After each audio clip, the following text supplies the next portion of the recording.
There's things that I like to do now that I didn't like to do then. Means is that the city, the state, whoever, for the greater good, can take property from you. We're here to have fun. And it was hotter than hell. Yeah. But it's amazing. It's a no-brainer. In an old pawn shop, up on the shelf, there was an old microphone. He tried it out for himself. His name is Russ.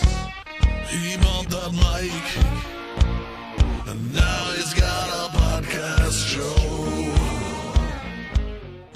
Welcome to the Blue Cup Podcast. Subscribe, click below, click on the bell, follow us, and make comments. We'd love to hear from you. I'm very excited to have a good friend and somebody I admire in business and life on the podcast today. And the point of fact I'm going to bring up at the beginning is Tom and I have had lunch every week together for 12 years, unless one of us is out of town. And that consistency, I think, is really key to why Tom is successful. He is very consistent. He's very smart, very capable, but it's just somebody you can count on. So this will be fun, and we're going to talk about some adventures that I've had, that Tom's had, things like mountain biking in Utah and skiing in the Bavarian Alps, and you can tell the stories better than I can, Tom. Yeah, I like to see that smile. We are chairman, we do not smile. I get it. That's right. We concentrate. No, we're here to have fun. So would love to hear a bit about who you are and from where you come and who your people are and what you have been doing. So real quick, and then I'm going to back off. Tom and I met when our daughters, I'm going to let Tom tell you how we met because he remembers it better than I do. But the next week we found out that our daughters were in the same second grade class. Yeah. And our daughters are both, yours is at Clemson University and mine's at the University of South Carolina today as we're speaking. So it's pretty cool that we've been friends since our daughters were second grade. That's right. Yeah. So how do we meet? We met actually. Well, maybe I should back up a little bit more about who I am, and then lead into how we met. Well, thanks for the introduction, Russ. Right back at you. Russ is very dependable. Somebody that I admire and look to when I have questions.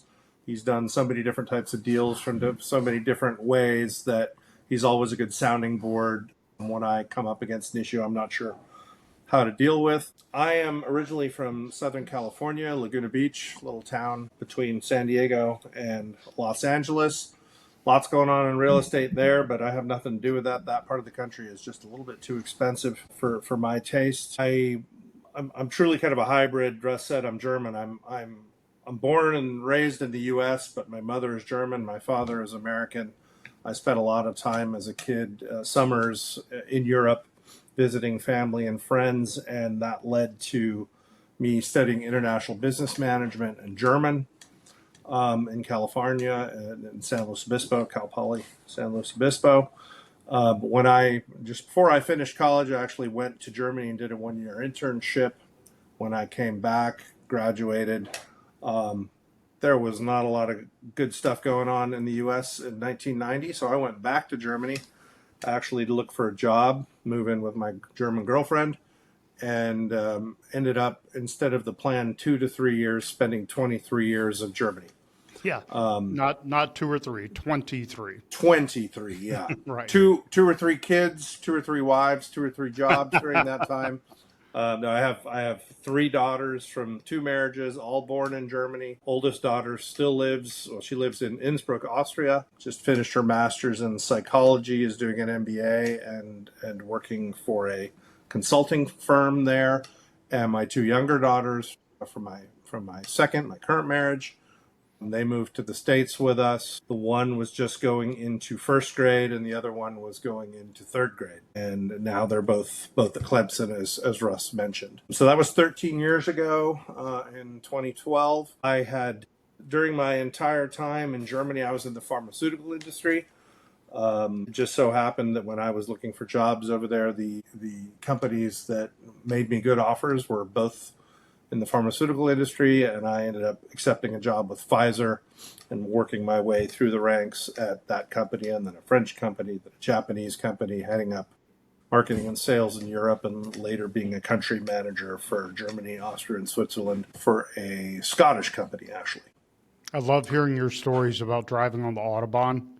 Oh yeah, going And what a 120 piece in the of slow crap a lane. Maserati is. Yeah, I had a Maserati for a while, a little midlife crisis there. That when I was so about funny 40. to me because I was like, a Maserati was like, that thing's a piece of junk, man. You Yeah, you don't want one of those. It's a Fiat with a Ferrari engine in it, basically. Engine's great, everything else is crap. But yeah, low tech. But yeah, in 2011, my wife and I, for various reasons, decided it's time to move. For me, back to the States. For her, to the States. She had, similar to me, done an internship in Southern California as a lawyer many years before, and loved the U.S. And we had been on vacation in the Charleston area the year before and absolutely loved it, and found that the prices were very reasonable at that time. So we put a plan in motion, ended up, I quit my job and ended up then becoming a consultant for the next 2-3 years for the company I left, as well as some others. As a pharmaceutical consultant, right? Yes, To the in business pharmaceutical development industry, right? and marketing And Annette, issues. your wife is lovely and tough as nails. We know that. Yeah, well, she's German. She has Former to be. attorney. She works for a corporation. She You works might for Apple, recognize the and name. she was Apple? able to move. Apple? Yeah, Is Apple. that the name? Did anybody ever heard of Everybody Apple? knows. Anybody know Apple? She was able to get a position within the U.S. Similar to what she was doing in Germany. In Germany, a much smaller organization, her responsibilities were much broader than when she moved to the U.S. But in the U.S., when you have a number of markets, you can go very deep in your knowledge of that. So her international training helped her a lot, and she's able to contribute quite a lot. She's been with that company now for 14 years. In fact, she's on a business trip right now in Huntsville, Alabama. Okay. And we'll be home tonight. Well, they have Apple in Huntsville too, so you know. They do. They have it in Alabama. Yeah, and interesting. So the fact that she worked for a good company full time while I was doing about 50% as a consultant was what opened the door for me to get into real estate. Right. I had no knowledge of real estate investing at the time. I was interested in real estate. My wife and I, whenever we're in the U.S., we would pretend to be in the market, no matter whether we're on the West Coast, the East Coast, and we would go to open houses and pretend we were looking to buy just to see what was out there. In California, it was $7 to $10 million villas. Here, it was more in the $300,000 to $400,000 range at that time. Right.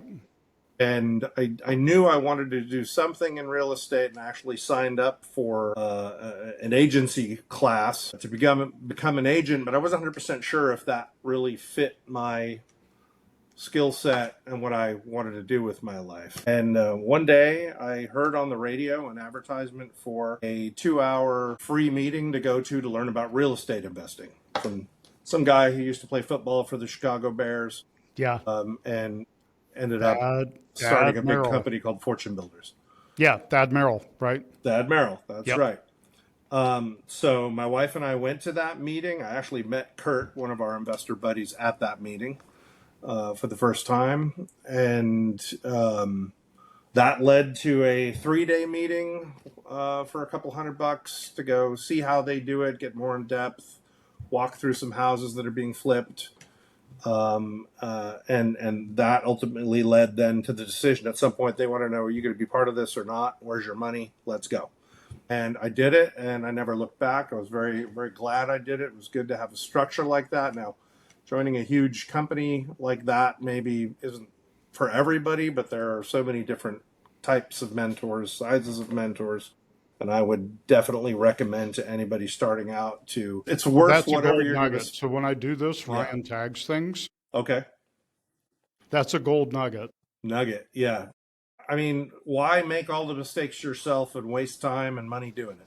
There you go. Learn from other people's mistakes. It's worth every penny. So if everybody listening or watching, think about that. Tom was a pharmaceutical consultant from the U.S. to a German company and to other companies in other nations. So he's not a dummy. And his wife, Annetta, was an attorney and works for a corporation called Apple, which you may have heard of. And yet they still sought the guidance of a coach in this weird real estate thing that we do to get the specifics. It doesn't mean you're not smart. It just means, I was very successful in a former career, but getting into real estate, I needed a coach because it's really easy to step on your own foot and fall down the stairs, figuratively, in this business. So that's a gold nugget to me, is get the coaching, and it's expensive. It's expensive, and it's so valuable that in the end of the day, it's cheap. Yep. No question. I mean, I monetarily, I don't know if you guys want to hear numbers. Back then, I paid $25,000 to join Fortune Builders. Sure. And I made that back on my first flip. Right. Easily. And I made it back multiple times just in that next year as well, because I sold the first home that we bought here sight unseen. Yeah. I flipped it, made about $80,000 on it. I negotiated the house that we were buying down by $60,000 because the flipper had cut a bunch of corners, and I wouldn't have been in a position to know any of that had I not gone through the training. Yeah, so that education, I just heard 80 and 60 is 140. Yeah. I mean, and you paid 25 to do that. And I just to kind of keep things light and moving, I know that you grew to dislike flipping. Right? Well, yeah, You're itching. Look at you scratching yourself. Yeah, well, because I don't dislike everything about it. What I love about flipping is you're taking can I say that? Piece of shit and making it shine. You can say shit. It's okay. You're turning something that looks like crap into something that's gold and shiny and blings. And that's the only part of the business that my wife gets involved in too. She loves making things bling, pick out tiles and paint colors and things like that. It is nice to see the fruits of your labor aesthetically. It's very pleasing and rewarding. The things that I dislike about flipping are managing contractors. Yes. Because in the flipping business, you can't afford to go out and hire the best of the best. You're working with people who you're hopefully mentoring and trying to move along in their business, helping them run things more efficiently so that they can stay affordable and still do good work. But it doesn't always work. You're dealing with cities and counties. Yeah, we get down in the weeds on that stuff all the time. Yeah, it takes a lot of time and effort. So if you're doing it at a time where the market is good and growing, flipping is great. You can make some good money in a short amount of time. We've had many discussions. Right now, flipping is a little bit difficult. You end up owning more of the houses you flip than you end up selling. There are probably better things for us to spend our time and money on right now than flipping. Okay. And that's a discussion we have at lunch almost every week now. All right. Yeah. So thinking about, I know you guys you were able to build a house on the water with a dock. I've been to pool parties at your house, and it's a beautiful lifestyle. Yes. To be able to enjoy the pool, and you have a boat and a kayak on your dock, and you throw great parties, by the way, great food, great entertainment. I've been to several parties at your house, and I want to talk about the deal that you did that I think was kind of a game changer, and it's very unusual. And guys, if you're watching or listening to this, stay on, because how many people do you know who've been through eminent domain? I know one, and his name's Tom, and he's on the podcast right now. Yeah. And it was a fascinating, frustrating, and eventually rewarding experience that I got to experience vicariously. So talk about the deal. Actually, there's so much to unpack here because the deal is so cool, and then there was like a big red flag after the deal. And then there was a resolution to that. So can you take us through that? I can. And actually, I'll go back 30 seconds because I never answered the question how we met. After joining Fortune Builders, they tell you to go back to your local markets and go to, REI meetings, real estate investor meetings. There's official clubs and stuff. So I did that, meet people, network. But I was very disenthused with these meetings after a short time because it was either newbies like me, but who had no training or weren't trying to use their training, or older guys who were basically there feeding upon newbies and their lack of experience. And so another guy who was similarly minded but had much more real estate experience than me, Blake, asked me if I wanted to go join a different type of meeting, and that was Russ's group. That's how we met. And I actually, after the first meeting out of that group, I got my first flip from Kurt in that group, who funded me. He was wholesaling it. He wholesaled it to me, funded me. After 2 or 3 of these flips, I decided I want to move into the buy and hold phase. And my first buy and hold I bought from you for $39,000 in Somerville. I still own that home today. It's infested with bees, as I recall, but yes. Chaladon. Yeah. It must have been gone by the time I took it. It was infested with a bunch of other stuff, but I still own that home today. And then I think my very next buy and hold was 75 units. And this deal was initially brought to me by a guy from that group that I wanted to get out of. So let me rewind that and talk about. So this is another gold nugget, is when I first got into real estate investing in our local area, same thing as Tom just said. I was visiting my coach. I hired a coach similar to how Tom went into Fortune Builders, different coach. But he said, get into every real estate organization in your city. So I did. And I'm paying $600 a year, $400 a year, whatever. It doesn't matter what it costs. It's cheap. And going to the meetings and for months and months and months at a time, hearing kind of the same thing. And sitting at a table with people who weren't doing deals. And I'm a newbie, but with a coach, my coach has got me doing deals. And so Tom and I were attracted to each other through Blake. Blake was our mutual friend, and Blake said, Tom, you need to. So what I did is, after attending all the Tuesday, Thursday, Saturday morning meetings over and over and over, I picked a few people out of those meetings who were doing deals and said, let's just have lunch on Wednesday. Yeah. And so Blake was one of those, Rich was one of those, Robbie was one of those, and then Blake invited you. I think you were like the 4th or 5th member of the lunch group. There's like 50 people in it now. But the key was we were all actually doing deals and helping each other. So Tom just told the story of coming to my private lunch groups. So I would encourage you, if you're frustrated with what's happening in your networking groups, start your own. There were no dues or fees. We just meet for lunch. And I change the venue every month so you can't find us. You can only come if you're invited. We'll have a separate podcast on the reasons why I do that and some of the situations that have come up based on that. But go ahead. I wanted to interrupt just to kind of talk about the importance of that connecting with other people. So you met Kurt in our lunch group. Correct. You were able to facilitate a deal with Tom. And now we're going to talk about 75 units that you bought and how that, I think it really changed your life. And I know it was a ton of work. It was. Still is.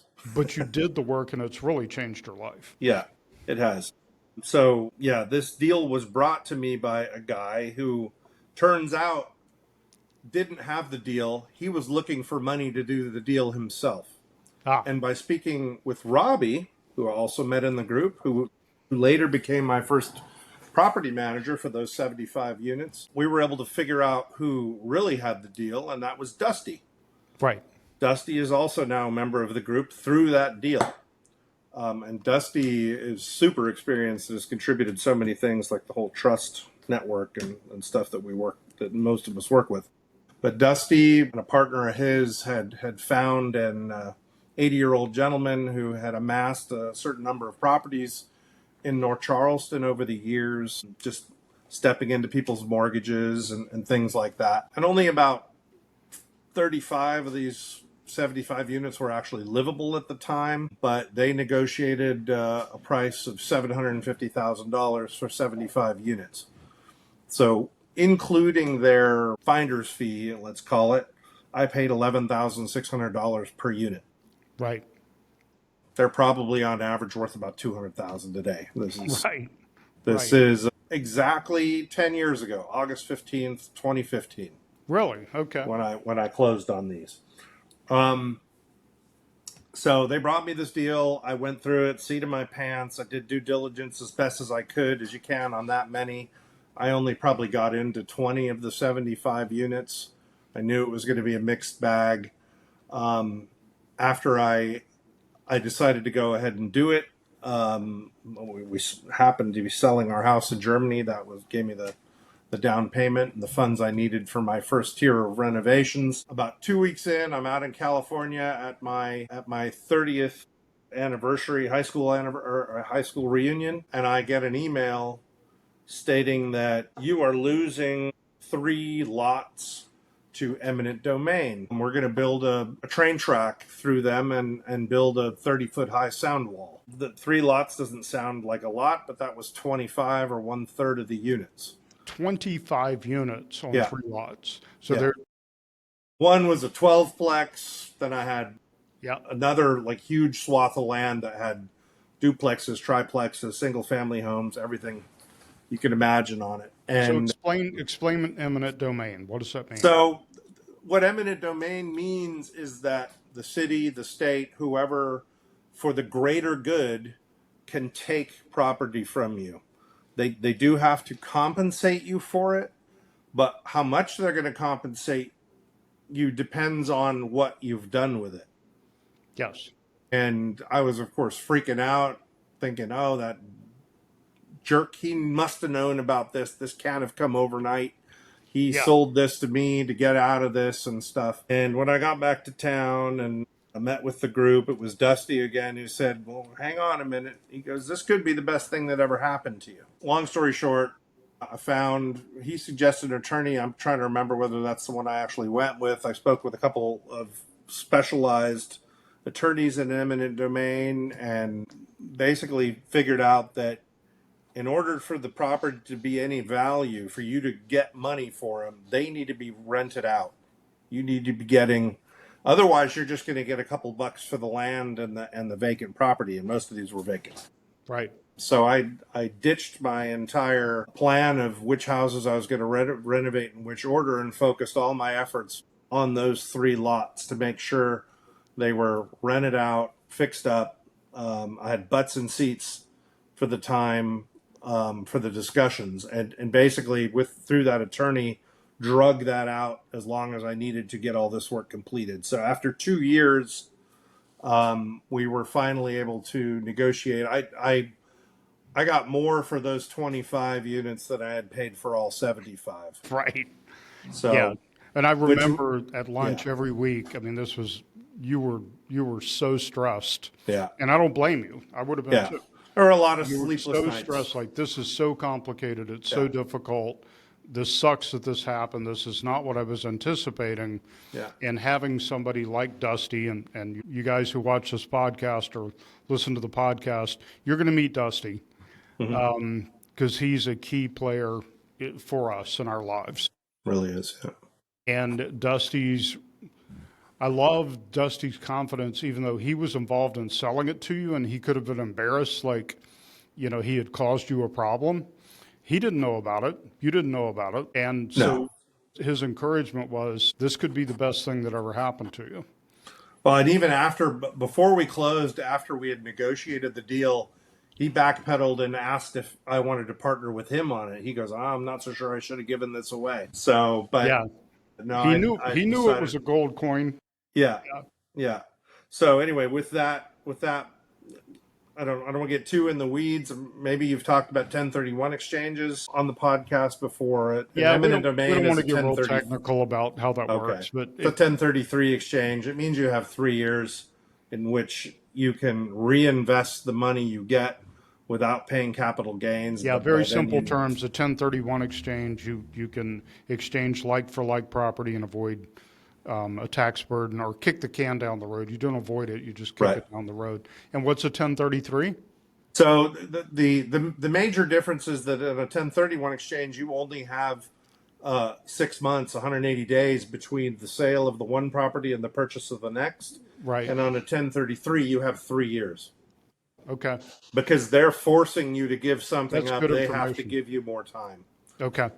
And I ended up, as you know, buying 2 trailer parks in Orangeburg, which is a story for itself. Should have done my due diligence on Yeah, what we'll do it. Orangeburg We'll is do a like. separate podcast about Orangeburg. Yeah, but I got into the trailer park world. I've decided it's not for me, or it's too stressful for my wife. Let's put it that way. Yeah. To listen to me talk about it, so I ended up selling those last year. Yeah, and you were taking up way too much time at the lunch table. Yes, I know. Talking I do about that. so you have crazy. to rein me in. Give us some trailer park stories. Give us some crazy shit from the trailer park. Well, for fun on Friday nights, people like to do drive-by shootings in some of the Oh, trailer nice. parks. Okay. And then it's fun to watch on the cameras because the county line went right through the middle of my park. Oh my Different God. cop cars coming from different directions. You just can't make stuff up. People falling through stuff, people stealing things out of the trailer next door, only afterwards noticing that I have a camera set up and then going and beating the camera down as if that's going to get rid of the.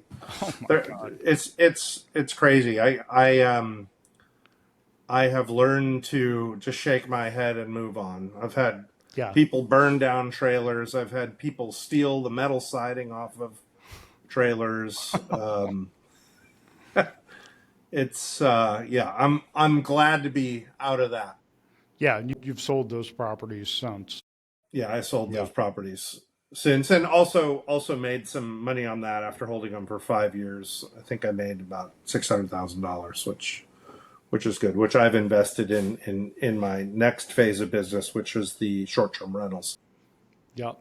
In Beaufort. Well, let's talk about some fun stuff. You and Brad, who's a mutual friend, just did a trip out west. Yeah.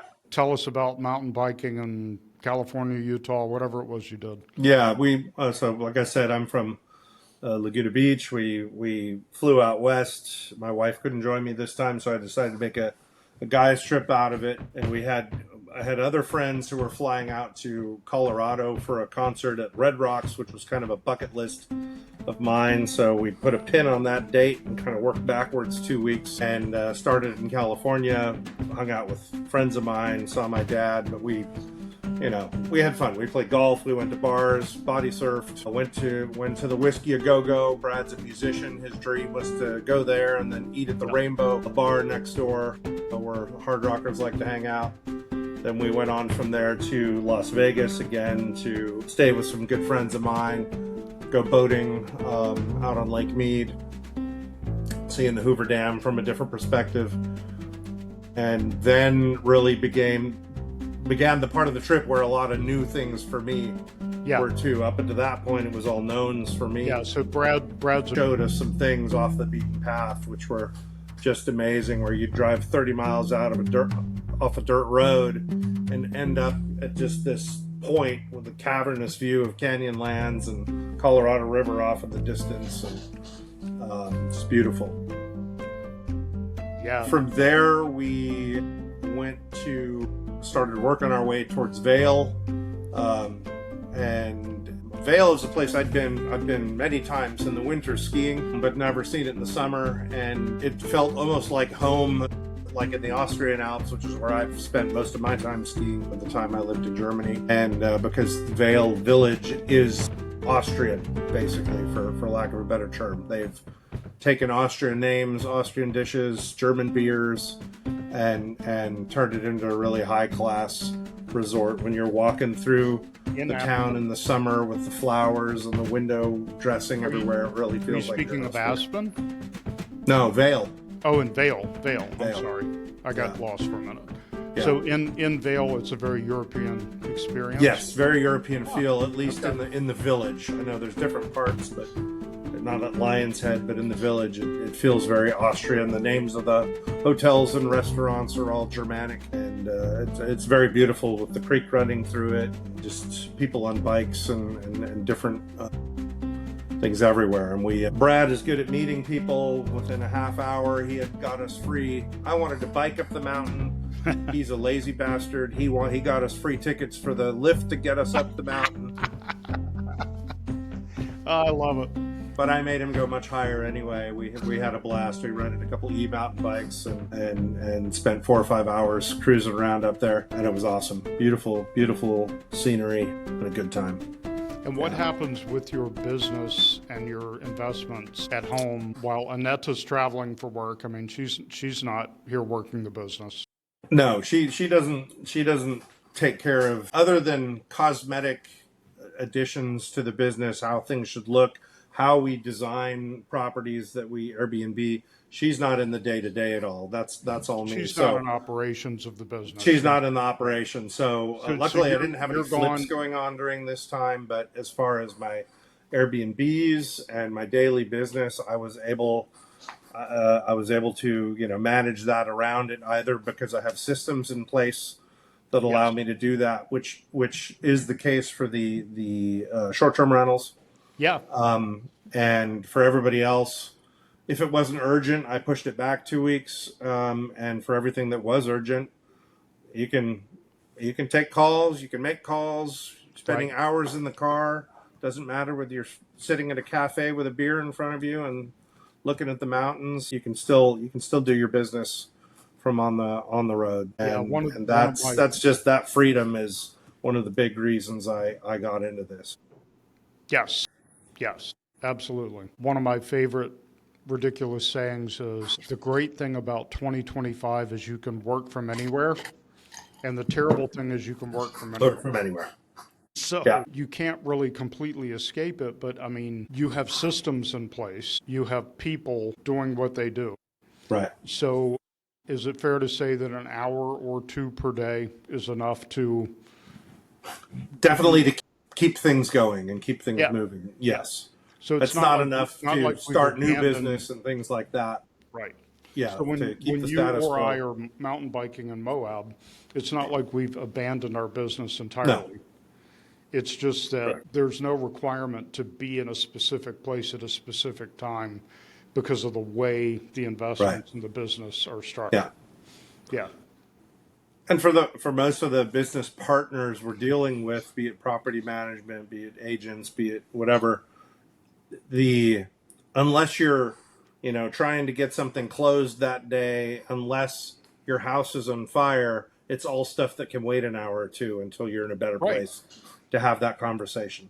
Right. Until you're finished with lunch or mountain biking or, hiking or whatever you're doing that day. I've told the story before, but when we went on our big RV trip, I closed 2 deals from Yellowstone National Park, which was very, very difficult because there's no cell signal. Right. And so I'm standing on a bench outside the Yellowstone Lodge. I'm 6'3" and I'm holding the phone up. Trying to get a signal. Head, thinking that's going to give me more signal, and trying to listen to an agent walk me through a repair addendum on a property. But then I went in the lodge and I said, we're not staying here. I'm dirty, I'm sweaty. We're staying in the campground in the camper. And they were so gracious to say, I said, I need to print some things. I'm happy to pay for it, et cetera, et cetera. Yeah. I said, I'm not a guest at the lodge. And he gave me, the man at the front desk gave me a room key. And he said, don't go to the room, but this room key will open the business office. And he said, no charge, whatever. There's a landline phone in there. And I was able to call and fax and print and spend about 2 hours and close the deal. And then we went and watched the sunset over the Grand Canyon of Yellowstone, they call it. It's gorgeous. Right. So that's one of the things I love. And I mean, you just did this last month. Right. Is we don't have to abandon or neglect our investments or our business to go have an adventure like that. No, you don't. It works. California is only a 3-hour time difference. I've done it from Europe many times, been skiing in the Alps, and and have to do that. And it's just a different time of day. You wake up early and you get stuff done because you're 6 hours ahead, and then you have a break, and then at night you can clean up whatever happened during the day. For the most part, it works out really well. Yeah. We just have to adjust to it and adjust thinking. You're sitting in your office, I'm sitting in my office, but Right. we don't have to be here all the time No, to get things done. I don't sit in my office very often. I know.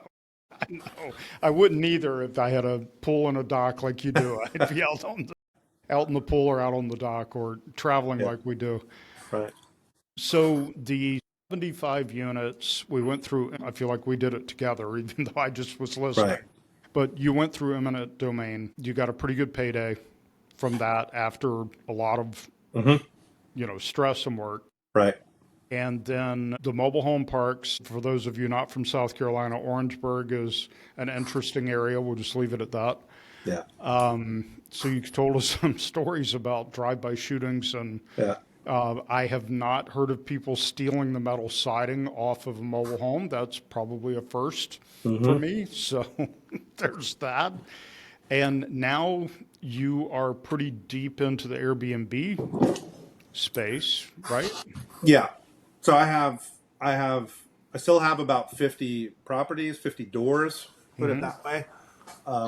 30 of those are in North Charleston still. So of the 75, I still have about 30. I've sold some off over time and done those 1031 exchanges, turned that into properties that I own in Columbia or in Jacksonville, Florida.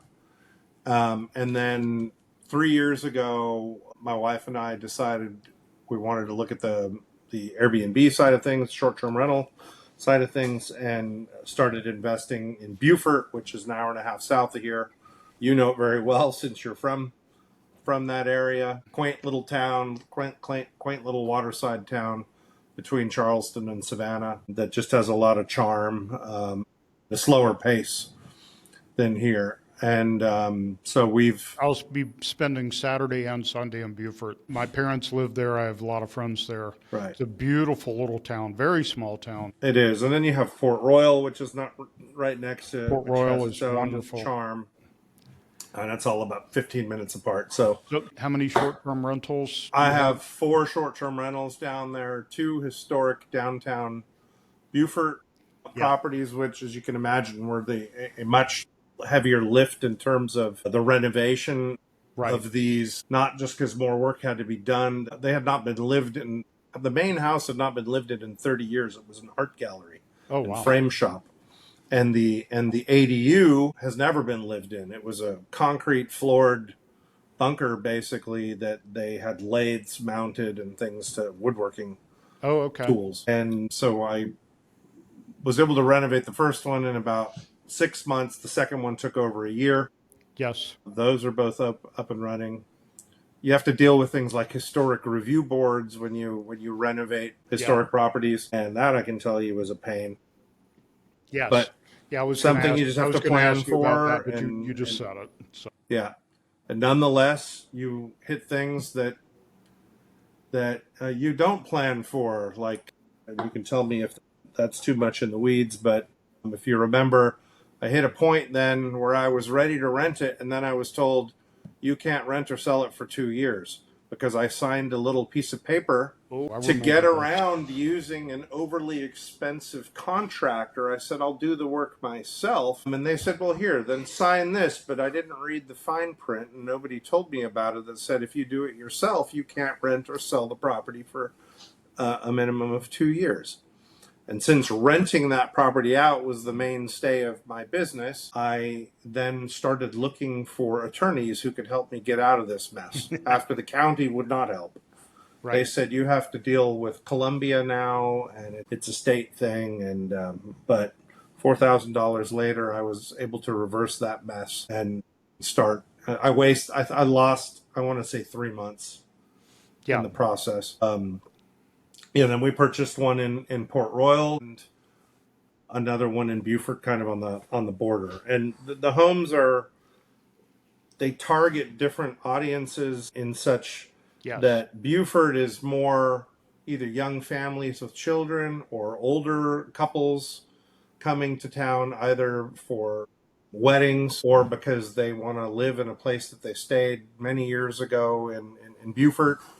A lot of people coming back who moved up north, moved to Montana, who lived in Beaufort 30 years ago and just want to spend a month or two over the winter months in a place they know. And the other two are more targeted towards, we have one of the largest United States Marine Corps, Paris Island. Well, there are only two training bases. Right. One's in California and one's in Beaufort, South Carolina. Right. And so we have a lot of military families coming to celebrate their graduates. Yes. So we target the two homes that are closer to Paris Island more towards that group. The one's called Fort Freedom, and it's all red, white, and blue wherever you look. And they Yeah. When we come out of the boat from my parents' dock into the main river, you're looking at Paris Island. Right across. Right. It's a big part of Beaufort, South Carolina is the Marine Corps Air Station and the Paris Island training facility. So it's a great place for short-term rentals. I'm really interested to hear that there are people spending months there. Previously had some rentals in the Florida Keys, and people would do that, just go for months at a time.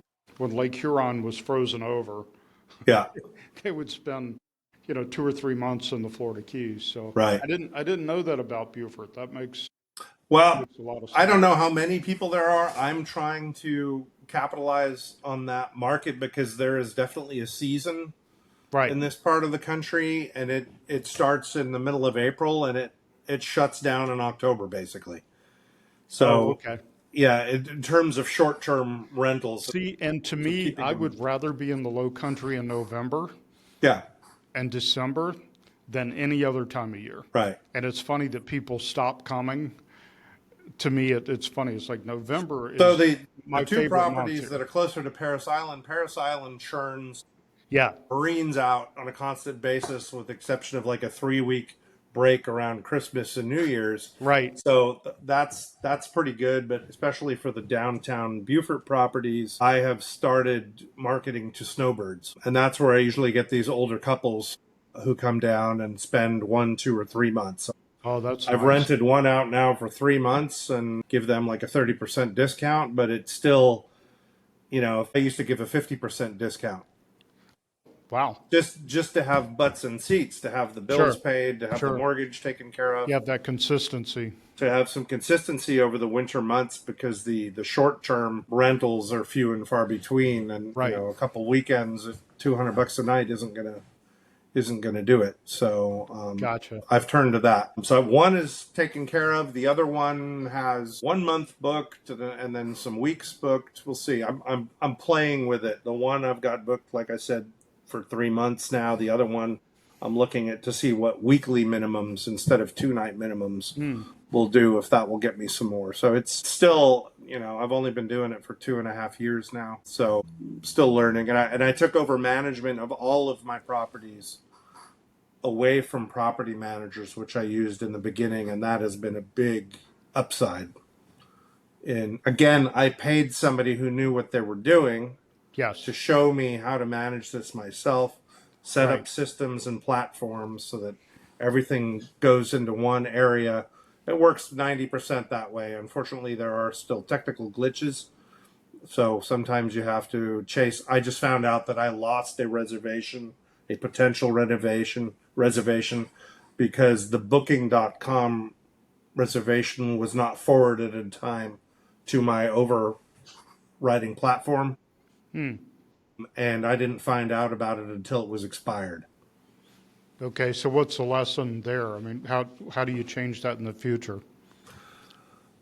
I guess beat up on the platform so that things like that don't happen.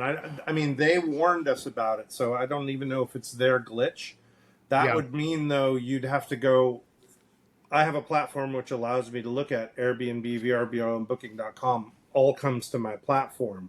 But if one of them isn't sending the message, I don't know how to fix that. That means I'd have to go back to each individual platform to make sure that nothing falls through the cracks. It's not time efficient. That's the whole Gotcha. reason I have a platform. Right.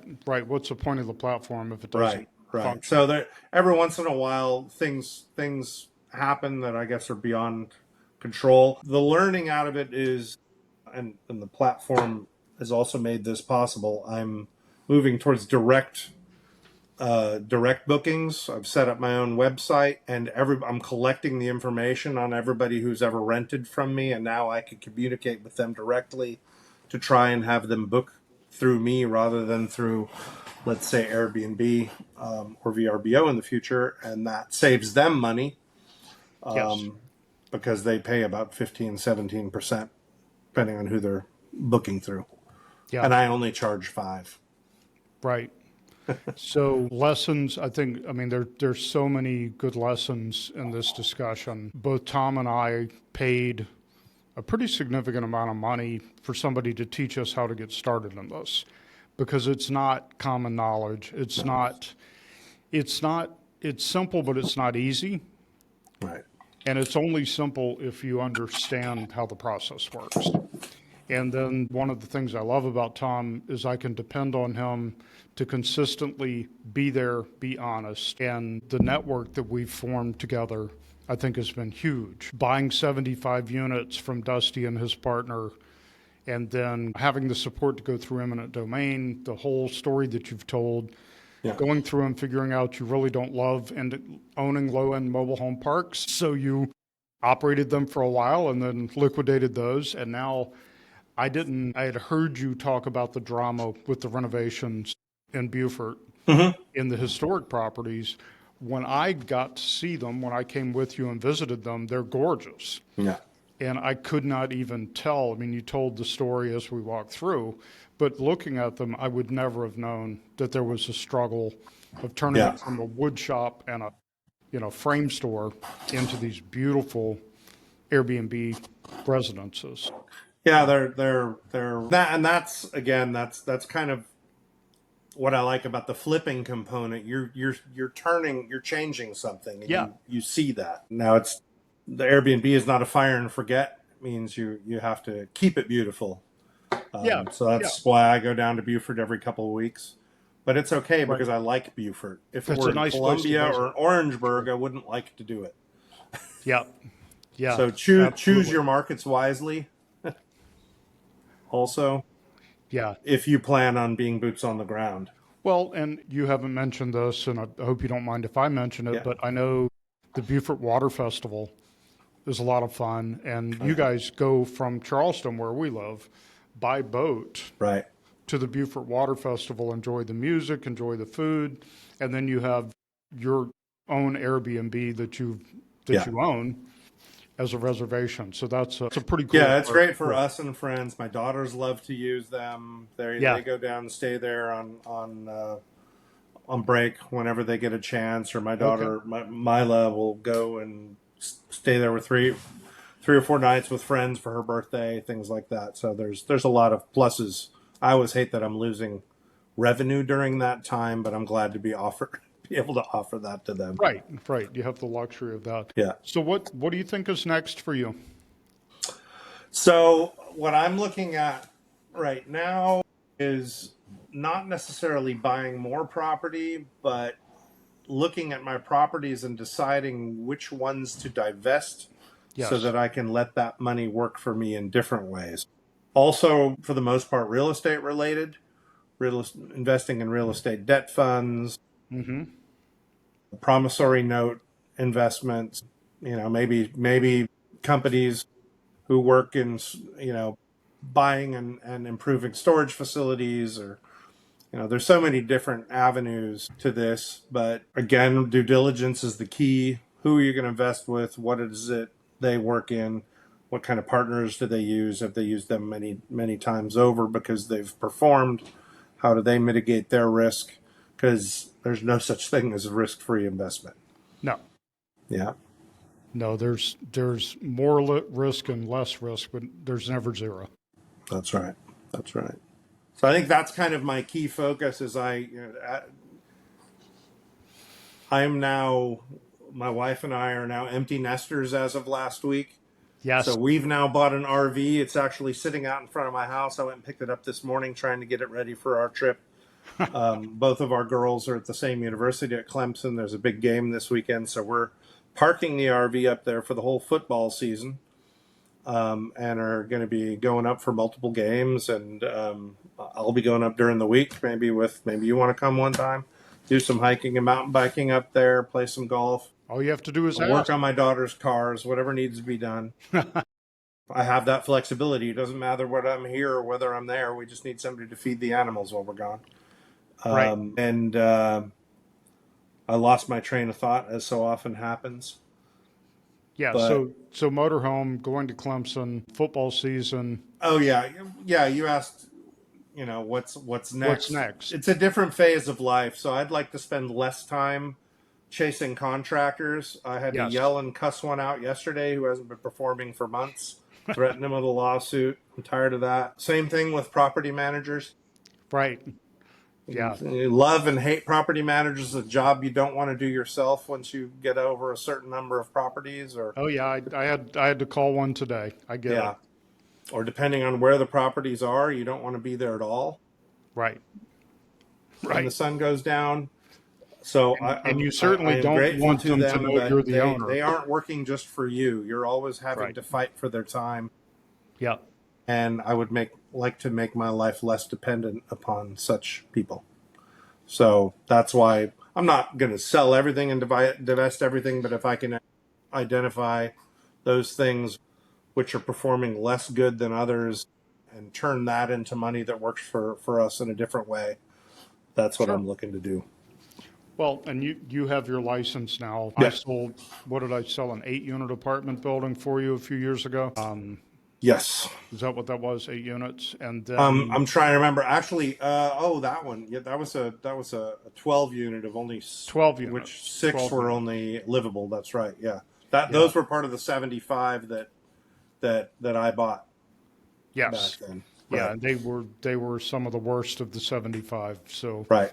I listed those. You now have your own license. I have another friend who I haven't seen in several years who called me and said, I have a house in Charleston Farms, which is a neighborhood that we know.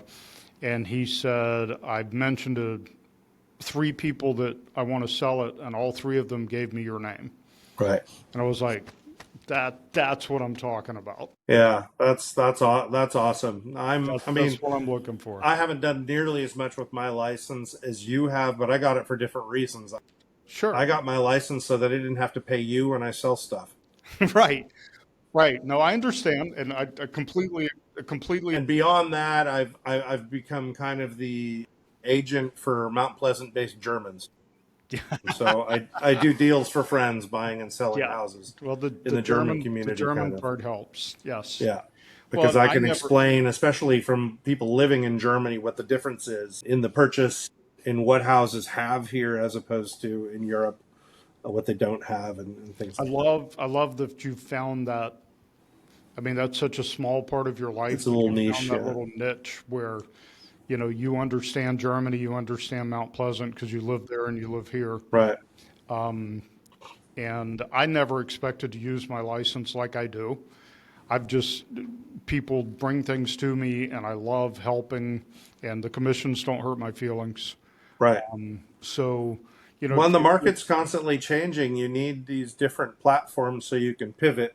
Exactly. That Yeah, nugget. that's where, yeah. So, your business looks completely different than it did 12 years ago, where you were just wholesaling and flipping. Now you own properties, you're an agent, and same with mine. Mine's transitioned into something totally different as well. Still got elements of what it was, but yeah. So as you're listening to this or watching this, we like things to stay the same, and we like to know what to expect. I have a bunch of children, but I have one daughter in particular who's like, Dad, I just need to know what to expect. I don't care what it is, but I have to know what to expect. And whenever I can, I give her that. And occasionally I'm like, Skylar, I don't know what to expect, so I can't tell you what to expect. And she'll accept that. And then I realized I'm that way myself, is I kind of want to know what's next, what can I expect. And you use the word pivot, Tom, and we've had to pivot and pivot and pivot and pivot. And for the audience, y'all listening to this, watching this, I mean, hear that. We both have earned some gray hair over time. And as you said, my business 12 years ago looks nothing like my business today. And I didn't see that coming. You just have to take it as it comes. And yours is very different too. So I think that's a really good piece of information for people to hear. Is with our coaching company, we bring people in and coach them, and then a year later it's different. And that's why we've got coaching students who sign up for 2 or 3 years, because it just keeps changing. We're trying to stay ahead of it. And also, you're empty nesting now, so it's a different stage of life. And when we met, our daughters were in 2nd grade, and now they're both away at college. Right. So it's a completely different economy. It's a different stage of life. There's things that I like to do now that I didn't like to do then, and things that vice versa. Sure. And stuff's going to just learn as many sides of the business as you can. I mean, real estate is endless. There's not just residential and commercial. There's multifamily, there's single family. 2 years ago, I was spending all my time trying to get into multifamily. Yes. And then the bottom fell out. The models didn't work anymore because the rates went crazy. Right. And if you've got cash, you can pick up a lot of those properties for cheap now that have already been renovated because they can't afford to pay their investors what they said they were going to pay, but it's going to be expensive if you need a mortgage. Yeah, the consistent has changed. Yeah. And I really appreciate you being a friend and being at lunch almost every week, unless one of us is out of town. Yeah. And That's very important to me. It's yeah, I you think, need to be intentional about things if you want to be successful in them. You know, not every lunch gives as much information or nuggets as every other lunch, but there's always something you can take with you. And if you don't go, you won't know. yeah, and anybody can do it. Just show up consistently and get a good coach or a mentor or something that gives you direction, and then consistent action. That's really what it's all about. That's right. So, That's right.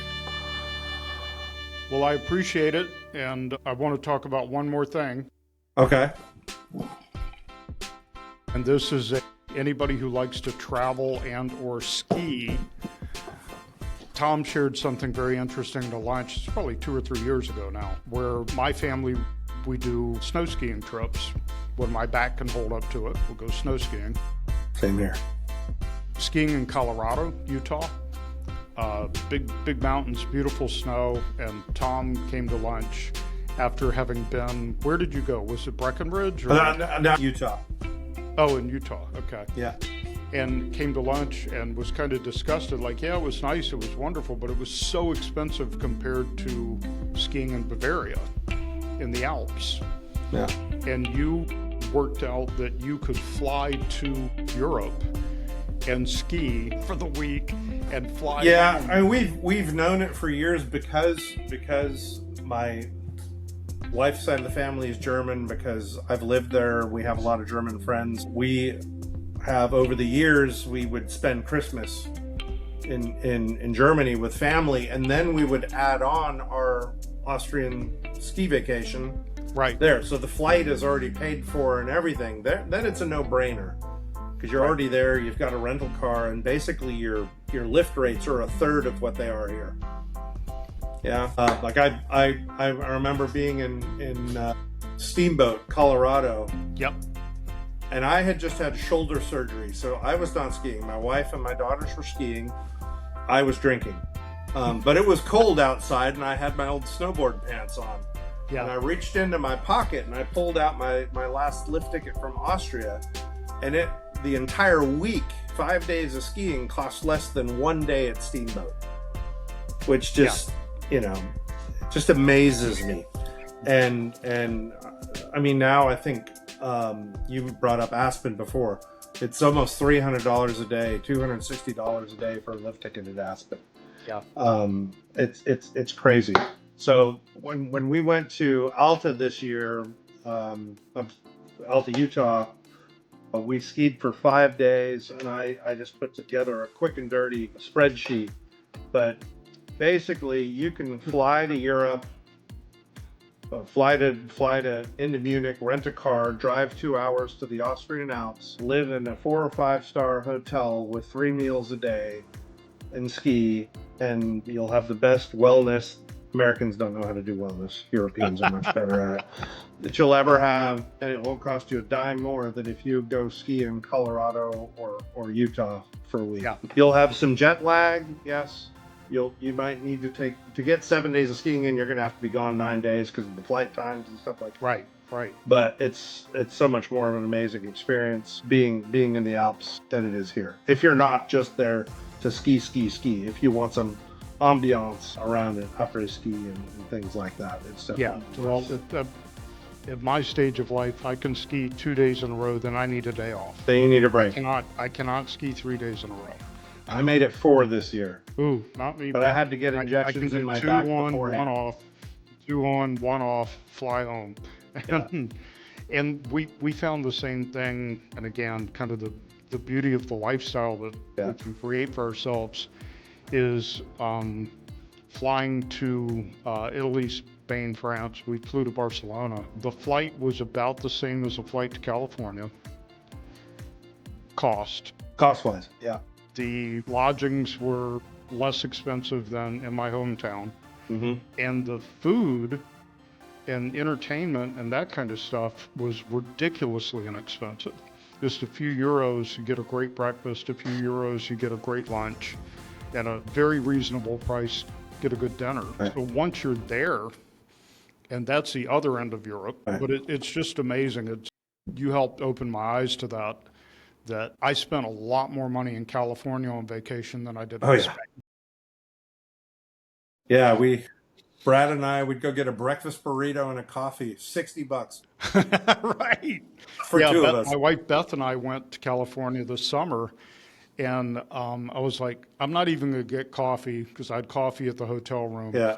I got a glass of water and like 2 scrambled eggs and a bowl of fruit, and she got avocado toast. It's $58. Yeah, it's nuts. It's nuts. So it is, and the great thing about the European travel, you're talking about the time difference, is I found it really easy to work just a certain amount of time. So it's a pretty cool thing. I appreciate having you in my life, and thank you. the consistency that you show and your resilience. I really appreciate it. And I hope people listening and watching this, please comment below and tell us what you liked, what you didn't like, what you'd like to hear more of. Of course, like and subscribe. Ring the bell on YouTube. We are on social media with the Blue Cup Podcast. It's the Blue Cup. There's one of the Blue Cups right there. Blue Cup Podcast is on social media on Instagram, Twitter, or X, or whatever they call that now. YouTube for sure. And then Brian, who is my hero behind the camera, and he's been gesturing at me the whole time trying to keep my head straight. But he will post some links to some websites if you want to do business. We'll have those as well. So Tom Merrifield, I appreciate you. Thank you. This has been a great conversation. It's always good to see you. And if anybody wants to reach out and contact Tom, you can go through me and I'll connect you immediately. Perfect. Yeah, I was just going to suggest that if anybody's got any questions about eminent domain or anything else, or if you want to buy a fourplex in Jacksonville, Florida, contact Russ. I'm familiar with that floorplex in Yes, you Jacksonville, are. Florida. We'll see who wants to buy it. That's right. Okay. Thanks a lot. I appreciate it. Or if you want a beautiful place to stay in Beaufort, South Carolina, Oh, yeah, I got a couple of those. we got a few of those too. That's right. So thank you so much. And thanks to all of you for joining us on the Blue Cup Podcast. And we'll see you next time. All right. Bye-bye. He went to a bar, refused to shine, didn't buy no beer, and said, I'll tell you what, my name is Russ, and I'm on the mic. my podcast show.